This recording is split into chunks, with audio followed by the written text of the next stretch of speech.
Buenas tardes, mi nombre es Lina Salazar, grupo número 6. Vinimos a hacer la sustentación de la entrega número 2. ¿Cuál fue el proceso que realizamos para definir los factores para la matriz? Pues entre ellos tuvimos en cuenta primero variables que tuviesen un cambio en la compañía, ya fuera de una manera positiva o negativa. Revisar a qué sector pertenecía la empresa y cómo era su operatividad, o sea, cómo funciona Coreyp, cómo se mueve, cómo es su dinámica, para en base a eso poder definir los factores que íbamos a entrar a interpretar en esta matriz para darle pues todo el seguimiento según la rúbrica del trabajo. Obviamente pues esto arroja un resultado muy importante para la empresa porque ya podrían detectar de qué manera positiva están irradiando esos factores, obviamente para seguir creciendo por ese lado y seguirlo sacando adelante, y de una manera negativa pues para que tengan un poco de atención y revisen a nivel interno que podrían mejorar para que el resultado sea más positivo. Algunos de los factores que tuvimos en cuenta para esto fueron regulaciones legales, el dólar, la competencia, el talento humano, las tasas de interés, la liquidez y la facturación. Básicamente pues así recuerdo como eso, pues porque el trabajo tenía 20 en su total. Bueno, muchas gracias. Hola, muy buenas tardes. Desde el análisis causal, nosotros como equipo, fue principalmente pues como definir cuáles eran los 20 factores que nos iban a ayudar a desarrollar esta actividad. A cada uno le buscamos un concepto que nos ayudara pues como a tener como más claridad de lo que cada uno de estos indicadores o factores nos quieren decir. Luego hicimos una breve historia de cuáles han sido como las incidencias o los efectos que han tenido positivos y negativamente, pues lo que ha sido negativo y positivamente en la historia, como para poder identificar eh, hasta cuál es el alcance de lo que realmente a nosotros en Coreyp nos podía afectar, ¿cierto? Ya de ahí identificando la causa, lo que hicimos fue buscar una justificación, buscar un principio, buscar un origen, la fuente de estos problemas para poder darle pues como una breve descripción. Pues realmente un concepto clave sería, por ejemplo, el tema del TRM, que para nosotros sí tiene pues como una afectación ya sea muy positiva o muy negativa, de acuerdo pues como a la variabilidad que tenga, ya que muchas parte de nuestros suministros son importados, ¿sí? Entonces el resumen realmente es ese. Lo que hicimos fue identificar el problema, eh, recopilar información, identificar las faulas para poderlas pues como desarrollar y describirlas en el trabajo. Eso fue lo que hicimos nosotros desde el equipo.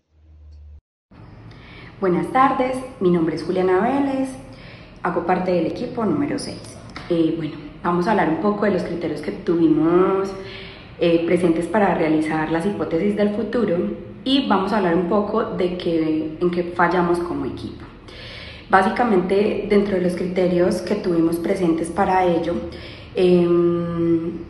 nos fijamos o nos detuvimos a revisar bien el tema de la historia, qué pasaba con cada uno de ellos de acá para atrás a nivel global, y viendo el presente de la compañía de acuerdo a su entorno, definimos dónde o cómo o en qué parte era donde más podía haber algún tipo de incidencia o satisfacción respecto al futuro dado por las hipótesis.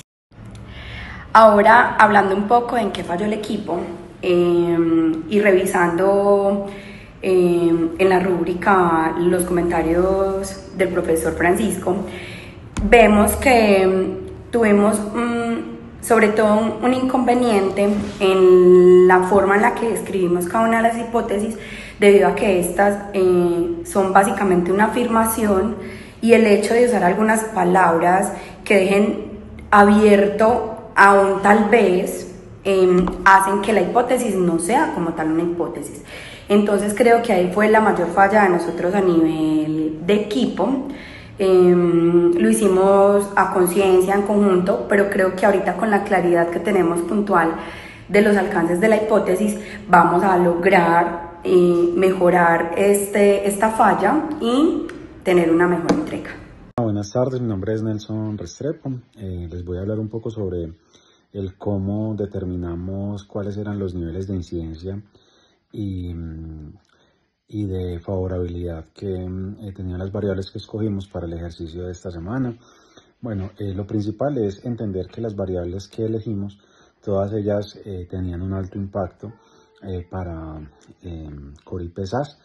En cuanto al análisis de incidencia, recordemos que existe una tabla de medición que va de 0 a 4, donde 0 es sin incidencia. El número 1 es cuando tenemos una incidencia en algún proceso de apoyo de la empresa.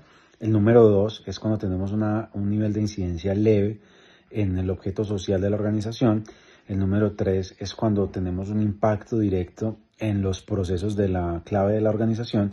Y el número 4 es cuando la variable impacta directamente el objeto social de la organización.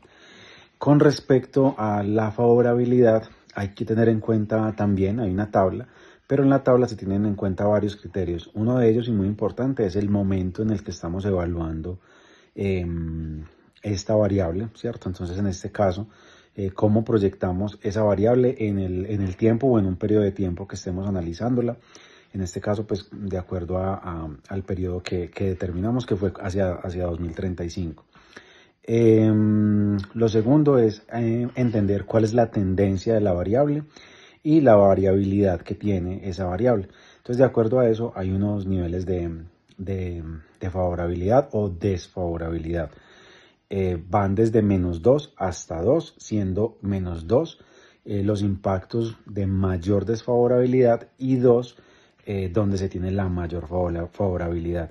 Y en 0 cuando no hay ningún tipo de favorabilidad o desfavorabilidad del impacto de esa variable sobre la organización.